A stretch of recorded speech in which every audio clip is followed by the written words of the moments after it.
Before we start today's show, we want to invite you to stick around at the end of the episode to enjoy a preview of a new podcast that premieres on July 14th.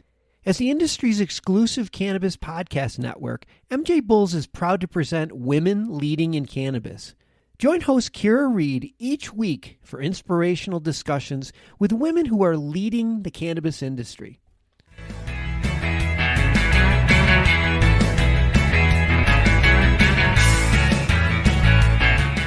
Up to today, we have a combination of self-funding and the revenue generated from the marketplace. But with the milestones in our roadmap, we would like to make $2 million using the Y Combinator Safe Note to a $5 million round. From MJBulls Media, it's the Raising Cannabis Capital Show.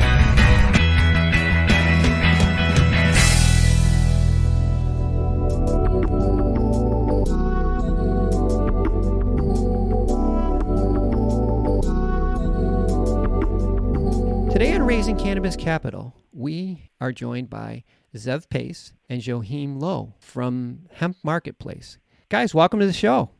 Thank you for having us.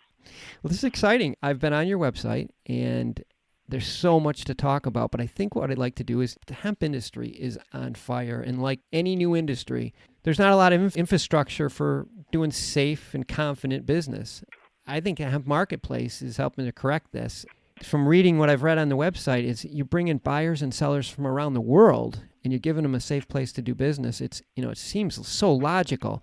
But I guess to start off with, maybe we need to explain some of the challenges that hemp buyers and sellers face. As most of your listeners know, hemp was not able to be grown legally until 2014. So this is an extremely new industry. We're going into the fifth, sixth year, depending on where you are. So at the very beginning, nobody knew anything and certainly didn't know anyone. So there was no way for people who were growing hemp to know who would possibly buy it. And that's what caused us to start this and say, hey, let's provide a place for farmers to be able to put the word out about what they're growing and then let buyers contact them directly. Totally novel idea. It really took off. And now we're 2 years later, and it's way beyond just farmers. Yeah, I can see what you're saying is no one knew anyone. Like you live in Kentucky, that was one of the early states, and you have a crop, and there's a customer that lives in Colorado, but they don't know each other, and they don't know how to get in touch with each other. And that's what the Hemp Marketplace does. It seems so obvious now, but it really wasn't obvious at the time, was it? So I kind of draw the analogy like it's the Wild West.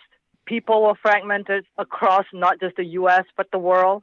The industry was disorganized because it was not regulated for many, many years. So I think the industry needs a best practice or established process. And I think the gist of it is that's what we're bringing. We're bringing order to the marketplace. I like the way you say that. I think you're right. I think you bring order and it makes it more understandable. Well, there are so many things that we could talk about with your business and important aspects that we really should do a deep dive, but because the show is so short, I guess maybe give our listeners a brief overview of how the hemp marketplace works and why buyers and sellers feel so confident doing business on the platform. So to reiterate, the hemp marketplace brings order to the hemp industry, and how we do that is we create an integrated platform, and the platform is not just connecting buyers and sellers, but we created a community that basically allows buyers, sellers, from farmers, processors to consumers to have one place to exchange, to share information, and to do business. So our platform starts with a community at its core, but we build extensible architecture to allow services to be added on top. The services that we want to continue to develop is not just to market and to list, but also eventually to transact, to advertise, to find each other, eventually a mall, so that you can do all of what you need to do in one platform and be able to find each other in one platform. You know, I read that, the mall part, and I was going to ask you, I have that in my notes to ask you about that, but it makes perfect sense. You go to the mall, you buy a pair of shoes, get an ice cream cone, everything in one place. And that's what this is like.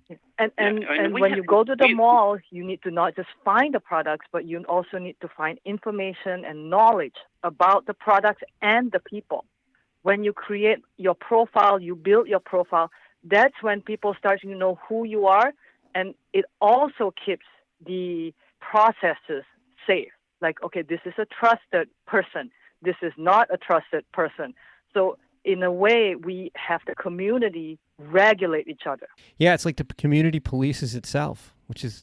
We do spend, I spend a fair amount of time every time there is a listing of going through and vetting them and making sure that they've really gotten everything completely done, that they've got links that are accurate, that are real. I sometimes even go to their website and test it out and see how it works. I'll call them.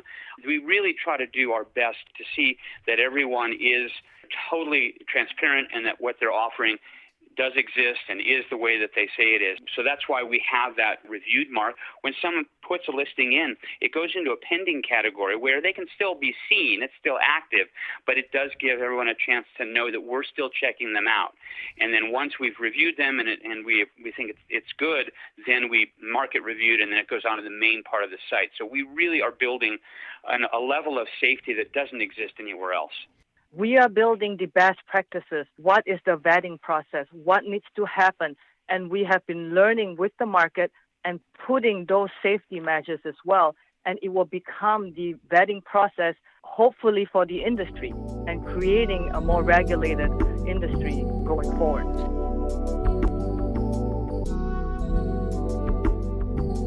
It's difficult to comprehend the size of the global hemp market right now today, let alone 18 months from now. But one thing is for certain, it's growing like crazy, which means that you guys have to grow like crazy just to keep up. Give us an idea what the next, say, 12 to 18 months look like. We've launched early 2018, and it went on fire. We have quickly become the largest, most active hemp marketplace in the world today. We have achieved about 2 million page views and 140,000 users, and with about 14,000 email lists. Oh my gosh!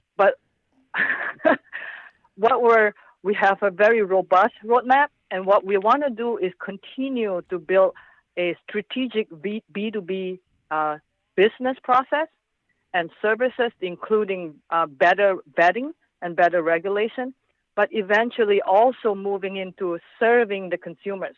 So we created the forums and knowledge base to educate the consumers and also other parties that are interested to play within the marketplace. Mm-hmm. And so the roadmap will include, allowing people to be just kind of like a trade show, but like an expo. So a 24/7 expo, so that people, vendors, buyers, processors who are interested have one place to tout their wares. 24/7. Wow. But allowing people to advertise and market is one thing. We need to create a better matching algorithm. Just like Match.com have a good matching algorithm for buyers and sellers, or people finding dates, we want to connect interested parties together. So we're going to create a better algorithm, and we're going to hone this algorithm to match people that are interested parties. I see. Then once we have these processes laid out for business to business, it is right for us to help business go to consumers. So that's when we will be, the roadmap for the mall platform will be rolled in. But with all of this said, right, if you notice what we are doing is we're doing across the board from a lot of parties and services.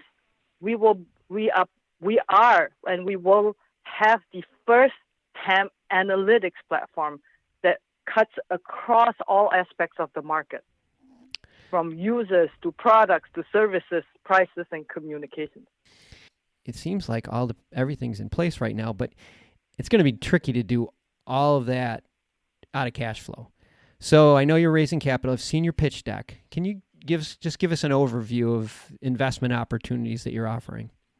So, currently, up to today, we have a combination of self-funding and the revenue generated from the marketplace. But with the milestone in our roadmap. We would like to make 2 million using the Y Combinator safe node to a 5 million round. Okay. Well, we'll also have all of their contact information on the MJ Bulls website, including their pitch deck. Well, guys, I wish we could talk longer. There's so much more to talk about, but I think our listeners got a pretty good overview of what you're doing, and this is really exciting. I appreciate you being on the show. I want to also stress the point that we became successful and able to establish a strong foothold in the market, not just because we are the first mover. Yes, we leverage being the first mover, but we also bring in a unique, deep, experienced team. So Zev Paiss has been in the industry. He was the founder of National Hemp Association. He has deep knowledge in the hemp market for many, many years. And myself and our CTO, Randall Ike, we come from a very strong technology background. Our experience from Stanford, PlayStation, and Google. Wow. So it's a unique combination of expertise. Yeah, it's like an all-star team. Thank you. Yeah. Guys, good luck. Thank you, Dan. Good luck with this. It was great having you on the show. Look forward to hearing how this thing plays out, and hopefully I can have you back on again. Yeah, look forward to coming back and letting you know.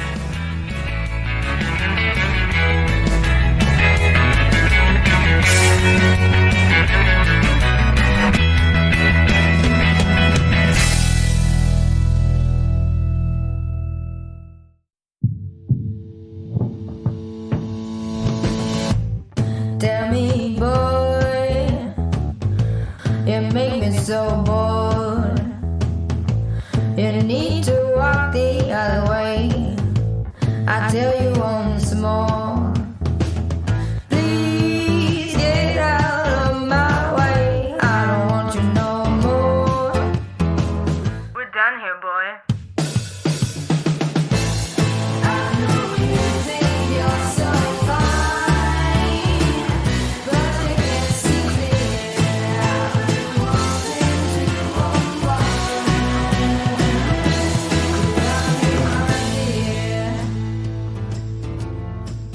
Hi, my name is Kira Reed, and I'd like to invite you to be inspired by the women who are leading in the cannabis industry.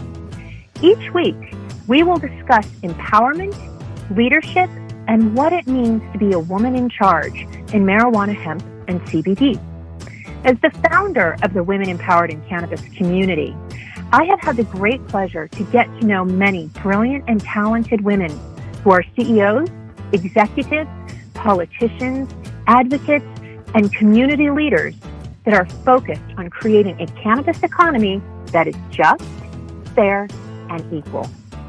We'll learn how these women make decisions, how they navigate a predominantly male industry, and what they're doing to level the playing field for women. I hope you'll join us.